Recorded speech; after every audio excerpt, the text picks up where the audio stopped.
We've done a lot of work with BSA, Building Smart Alliance, and they have contacted us and said they have numerous projects coming up as a result of their NBIMS, a National Building Information Model Standard 2.0, that is going to be rolled out at the end of the year, and a plea to the industry for assistance on a consensus-based approach. So there are projects that are out there that BSA wants to do.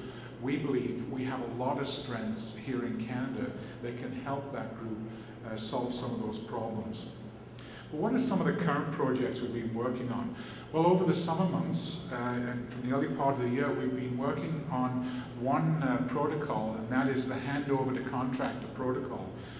Ostensibly, it's how can we ensure that the building information model has fidelity and that it truly can be used across the entire span of an industry.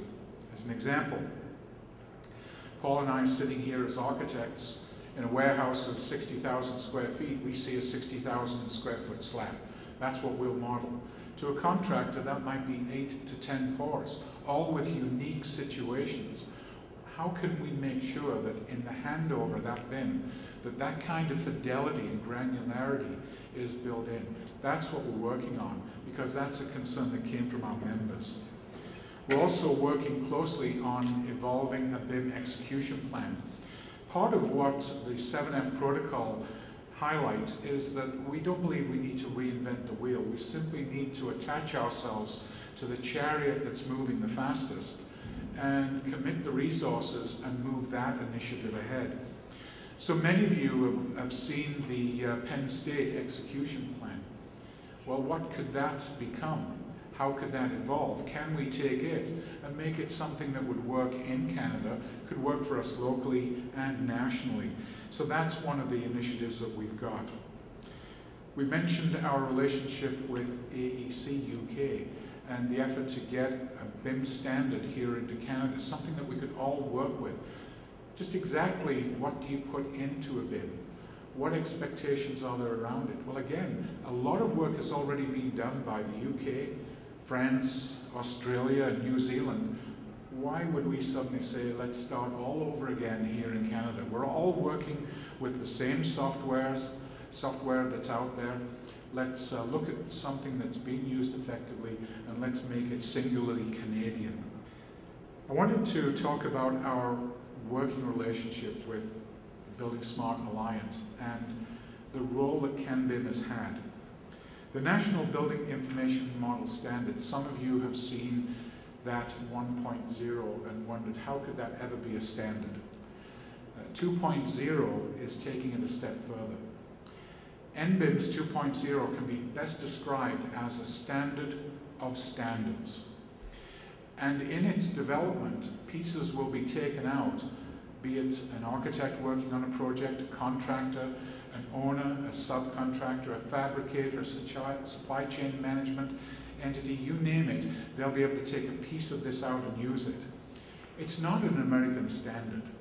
It doesn't anywhere in the document say that this is the law and you should use it. It isn't written in a way that it challenges Canadian construction law or address liability. It simply says here are some underpinnings that need to be put in place for us to move forward. A good illustration of that is the way that many of us in this room today are governed by an act. Architects Act, Engineers Act.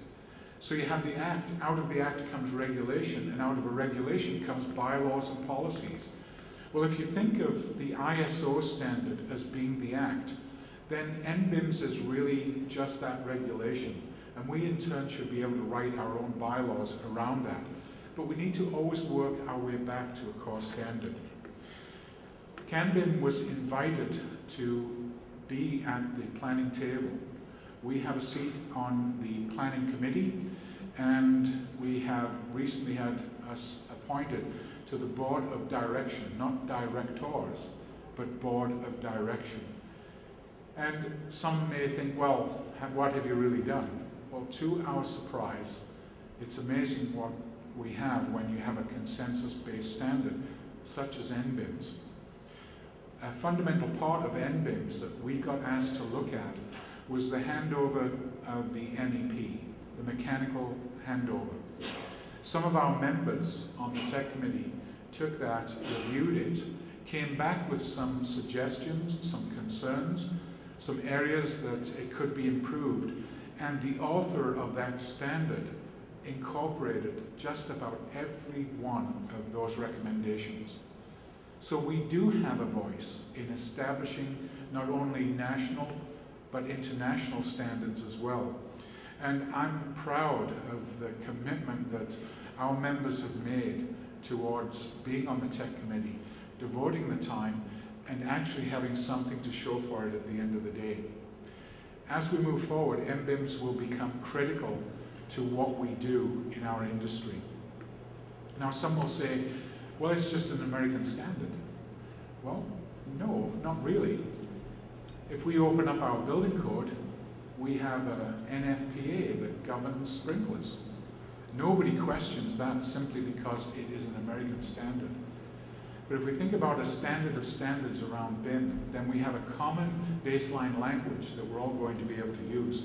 So that's something that we will continue to invest in, but I can tell you that our tech committee is stretched to the limits right now in responding to it.